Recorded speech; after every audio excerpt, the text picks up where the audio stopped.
On your Monday's Loose Women Live, it's Ruth Langsford, Connie Nolan, Kelly Brook and Brenda Edwards.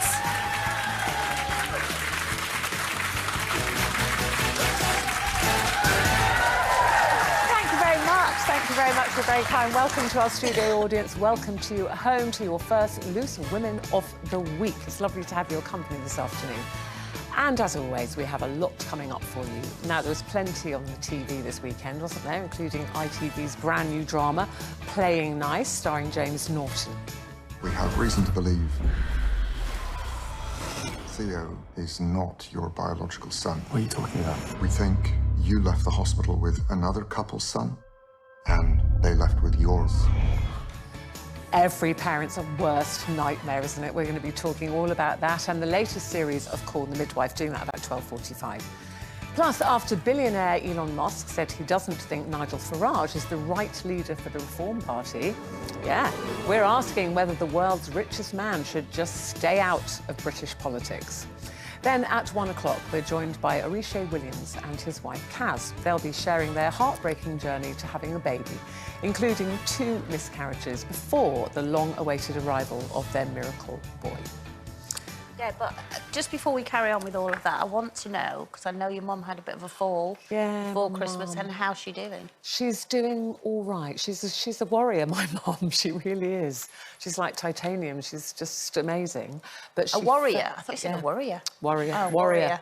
I'm the warrior. Yeah. I've been worried about her. Yeah, she had a fall kind of middle of December and fractured her pelvis, which is, it's really painful. I said at the time, oh, thank goodness she hasn't broken anything. And the doctor said, no, fracture's worse because it takes longer to heal. And to fuse. And you know how stoic my mum is. Yeah. She had a hip replacement last year and literally had paracetamol. She was up in 3 days and, and she was in so much pain. It's been horrible. She's been in hospital. We only got her out on Friday, but she's out of hospital. That was her hospital that's doing the crossword. Still loves her crosswords. And Maggie was thrilled to see her. Yeah, I mean, she struggled with that because I couldn't take Maggie into the hospital, of course, to see her. And she kept saying, like, where's Maggie? I was like, I can't bring her in here, Mum. So we've got her home now. So Maggie saw her and, they're all happy again. So it's been a tough one. And I know for so many people, when you have an elderly parent who needs care, it's difficult, isn't it?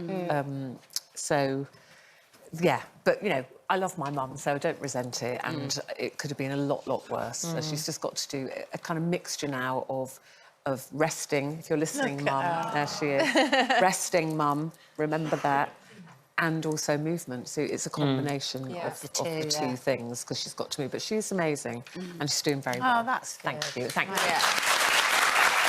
And thank you, everyone, for your lovely messages as well, which I was showing my mum every day in the hospital. I was like, oh, look, we've had all these nice messages. She doesn't understand social media at all. She thinks it's very odd, but thank you anyway. And actually, talking of health and elderly people, Wes Streeting, the Health and Social Care Secretary, has promised to, as he said, finally grasp the nettle on social care reform. Now, he's announced a 2-part plan. Initially, £86 million will be spent to help thousands more elderly and disabled people to remain in their homes. But long-term plans for funding will not be announced until 2028. So they're, talking about it now, setting out their plans, Brenda. Are you confident? No, I think this is great. Not confident at all, because they've been talking about plans to reform the care system from as long as I can remember. I'm sure this is going over 20 years at least. And so everybody comes in, before they come in and get elected, we're going to address the care system.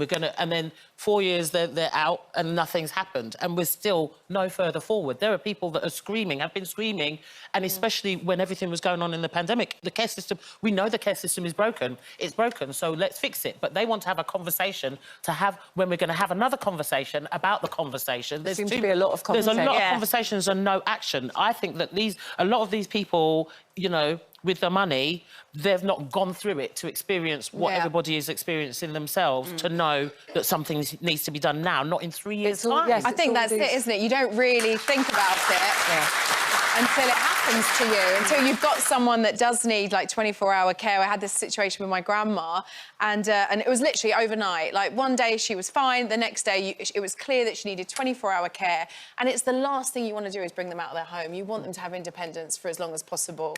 And so just at-home care would have been fantastic for her during that time.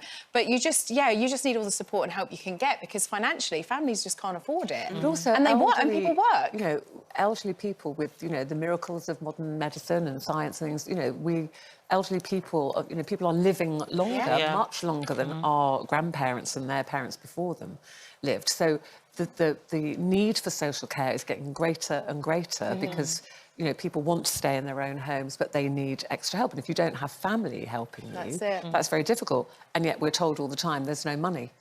So, you know... And people are having less children, so there's less kids to look after us. And there's not enough social carers around now because they're leaving, you know. But they're leaving because the system is so broken. The system is broken. Yeah. They're doing 18-hour shifts for very little money. I mean, the people that do it, hats off to them, and massive round of applause for them because they are incredible.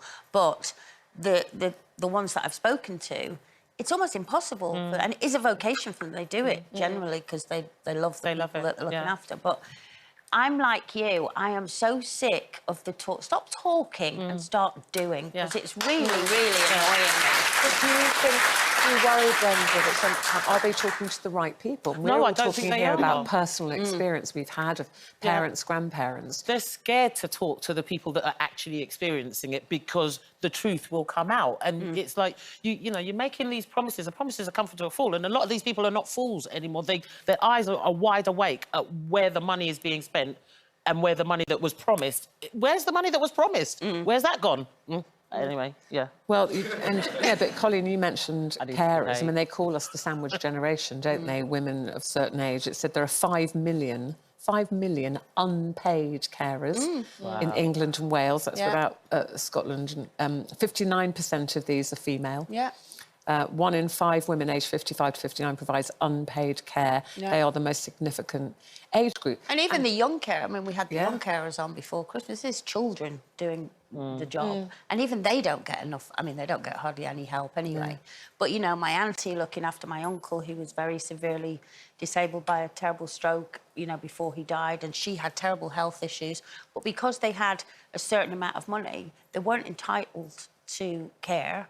And she was trying to care for him. She was in a mobility scooter, and then the people that were coming in, she had to pay a fortune for them. And I thought, what about the people that haven't even got that option to have that? You know, it's such a broken system, and I'm just sick of all the... Apart from that, we're looking into it. We're going to do this. We'll talk about it in 4 years. But also, it's that broken system. It's just ironic. It's called the care system. Where is the care? Start caring. Stop calling it care system. OK, let's talk a bit of... Well, that was Oh, she feels very strongly, doesn't she? Brenda's on once this morning was Brenda. It was cross this morning.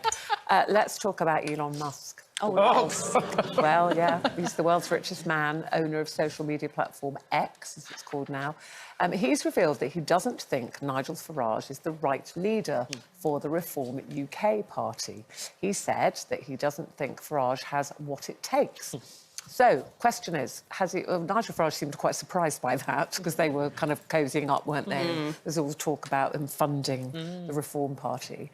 Has he overstepped the mark, Brenda? You know, should Elon Musk, the man who's, you know, all he cares about, or mostly he cares about, is free speech, which, you know, he talks about all the time. You should be allowed to say whatever you want, even if it upsets people. As long as it agrees with what he's saying, probably. That's which I think a lot of men in power, they will be in power and have lots of money to either make people stay silent and not say anything, or say what they want them to say. Here's my puppet. But doesn't he have a right to say what he likes about... We can comment on American politics. People are saying... We can comment, but he's got the money to make a change. He involved in politics. I go, well, is he really involved in British politics, or is he just talking? Yeah, we can all talk about what we're seeing here, there and everywhere, but when you've got enough money that you can influence, and if, you know, I don't know if there was conversations with Farage about, you know, I'll help you, here's some money to help you with the reform, and then... But, you know, let Mr Robinson out or whatever, you know, and then that's where the conversation changed. So if the conversation changed because of that... Well, then Nigel Farage has made it very clear that he, you know, Tommy Robinson is not welcome. Well, no, but that was against what Elon Musk was saying. Yeah. So you've gone against somebody. So let me take back my money, my 100... Right. Let me take back my investment and you go about your business and now all of a sudden you're not good enough. But OK. So you're saying if he's like giving them all the money, Oh, of then course. he's going to dictate who's running reform. Absolutely. Yeah, for sure. You've met him, though, haven't you? Oh. Elon, Yeah, I met Elon Musk. many, many years ago, and he was married to a British actress that I knew a long, long time ago. He didn't seem to be interested in politics too much back then, so I don't know what's happened. But I think, like you say, they will go a bit power mad, start making lots of money and want to make big And want to decisions. rule the world. Basically, it's basically what it is. It's like a Marvel movie, isn't it? Watching it all But unfold. it's a great media story at the moment. It's clever because everybody is talking about Elon Musk. But do you really actually care what Elon Musk thinks about Ruth, British politics? it's the new year. I've come back on Earth to have a laugh, and all we've done is talk about politics. Do I look like someone that cares? I didn't think so. I was thinking to myself, I've not cared since the first meeting this morning about this. I was thinking, has Colleen been losing sleep about Elon Musk? I don't think so. I thought he made cars. He does make Yeah, cars. but there's I also thought He makes robots. There's You might want a robots, nice and robot. That's a worry because Oh, don't start. the AI robots, the robots are coming. I've watched too many of the videos. They're coming. Do not give them chance. Don't take over your home. Stop it. You need someone to clear up after your New Year's Eve party. Get a couple of Elon's robots in. Yeah. I think it's time to take a break. Yes. Yes. Yeah, I think that's a They very know good it. idea. That's what we'll do. And after that, a Call the Midwife-inspired dilemma. And has Romesh Reganathan discovered the ultimate holiday to encourage you to feel your best in 2025? All will be revealed, quite literally. See you after this.